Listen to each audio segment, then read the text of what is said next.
Hello guys, വാഴ 2 കണ്ട് inspired ആയിട്ട് നമ്മുടെ ചങ്ക് ബഡീസിൻ്റെ യു എയിൽ വന്ന് ഞാൻ 3 കൊല്ലമായി നമ്മൾ ആരെയും കണ്ടിട്ടില്ല. ഒന്നാമത്തെ വർക്കും അതിൻ്റെ പ്രഷറും കാര്യങ്ങളൊക്കെ അതിൻ്റെ ഇടയിൽ ഇങ്ങനെ സമയം കിട്ടാറില്ല. പക്ഷെ ഇന്ന് ഞാൻ സമയം ഉണ്ടാക്കി. അപ്പോൾ അത് നമ്മൾ ചെക്കന്മാരെ കണ്ട് സംസാരിച്ചപ്പോൾ മോനെ കിട്ടിയൊരു ഫീല്, അത് വേറൊരു ഫീൽ തന്നെ. എന്തായാലും വാഴ 2 കണ്ട് ഇൻസ്പയർഡ് ആയിട്ട് വന്നത് എന്തായാലും മുതലായി. നമ്മൾ ആദ്യം എത്തിയിട്ടുള്ള യൂണിയനിലാണ്. യൂണിയനിൽ നമ്മുടെ കളിക്കൂട്ടുകാരുണ്ട്, നമ്മുടെ മദ്രസ ഫ്രണ്ട്, നമ്മുടെ അയൽവാസി തന്നെയാണ്. അങ്ങനെ ഞങ്ങൾ 3 ആളും പാടെ ചായ കുടിക്കാൻ ഇറങ്ങി. ഇന്നത്തെ ചിലവ് അൻഷിതിൻ്റെ വക. നമ്മുടെ മദ്രസയിൽ നിന്ന് ഞങ്ങൾ ഒപ്പാണ് ഉമ്രസ്ഥാൻ്റെ നിന്ന് അടി വാങ്ങാറ്, അതും ഡെയിലി. ഉസ്താദ് നമ്മളെ ഭയങ്കര കാര്യമായിരുന്നു. ഉസ്താദിൻ്റെ ചിലവിൻ്റെ ബാക്കി ഞങ്ങൾക്കേ തരുള്ളൂ. അങ്ങനെ വർത്തമാനം പറഞ്ഞ് ഇരിക്കുന്ന ടൈമിലാണ് നമ്മുടെ സുഹേൽ പോപ്സ്. ഞങ്ങൾ മെയിൻ ചെയ്യാനൊന്നും നിന്നില്ല. ഞങ്ങൾ അങ്ങനെ സെലിബ്രിറ്റികൾക്ക് വലിയ വില കൊടുക്കാറില്ല ഞങ്ങൾ. അങ്ങനെ ഞങ്ങൾ കുറേർ മാളൊക്കെ ഒന്ന് കറങ്ങി തിരിഞ്ഞ് ഞങ്ങളിങ്ങനെ നടന്നുകൊണ്ടിരിക്കുക.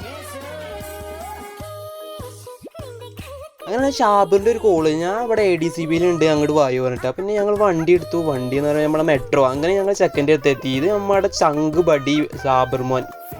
ഈ മാസം മണവാളനാവാൻ പോണ ചെറുക്കനാണ് ഈ നിൽക്കണത്. എന്തായാലും കല്യാണത്തിന് ഞാൻ ഉണ്ടാവില്ല. അപ്പോൾ ഞങ്ങൾ ഫുഡ് മേടിച്ചതെന്ന് പറഞ്ഞ് നിർബന്ധിച്ചിട്ട് ഞാൻ ഇതാ ചെറുക്കനെയും കൊണ്ട് ഇറങ്ങി. ഞങ്ങൾ ഫുഡ് അടിക്കാനുള്ള പ്ലാനിലാണ്. അപ്പോൾ ഇന്നത്തെ ചിലവ് നമ്മുടെ കല്യാണ ചെക്കൻ്റെ വക. അങ്ങനെ ചെക്കൻ്റെ വക ഒരു ഷവർമയും കഴിച്ച് ഞങ്ങൾ ഇതാ അടിച്ചിങ്ങനെ ഇരിക്കുക. ഞാൻ ഒന്നും നോക്കില്ല, മിന്നിച്ച്. അങ്ങനെ കാണുന്ന ആളുകളൊക്കെ കയറി ഞങ്ങൾ കളക്ഷൻ അടിച്ചു. അല്ല, കളക്ഷനല്ല, സാധനങ്ങൾ മേടിച്ചു. സാബറിനുള്ള ബസ്സിനുള്ള സമയം. അപ്പോൾ ഞങ്ങൾ ചെക്കന് യാത്ര ആക്കിയിട്ട് ഞങ്ങൾ രണ്ടാളും ഞങ്ങൾ മെട്രോ സ്റ്റേഷനിലേക്ക് ഇറങ്ങി. ഇവനെ ഞാൻ പരിചയപ്പെടുത്തില്ല, ഇതെൻ്റെ മാമാൻ്റെ ചെക്കൻ, ചങ്കാണ്, ചങ്കടിപ്പാണ്, ഷിനാസ് മോൻ. അപ്പോൾ ഞങ്ങൾ ഇതാ ഇവിടുന്ന് വിട പറയുകയാണ്. ഓന് പോണത് കമാനിച്ച് ഏരിയക്കാണ്, ഞാൻ പോകുന്നത് അൽക്കൂസ് ഏരിയക്കാണ്.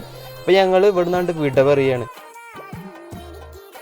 അങ്ങനെ മെട്രോയിൽ ഇരുന്ന് കാഴ്ചകളും കണ്ട് ഞങ്ങൾ ഇരിക്കുക. അപ്പോൾ ഞാൻ വിചാരിച്ചു ഇനി മെട്രോൻ്റെ ഡ്രൈവർ ഞാനാവുന്നത്. അങ്ങനെ മെട്രോൻ്റെ ഫസ്റ്റ് ഡ്രൈവർ ഞാനായിരിക്കുകയാണ് ഗൈസ്. Okay, by.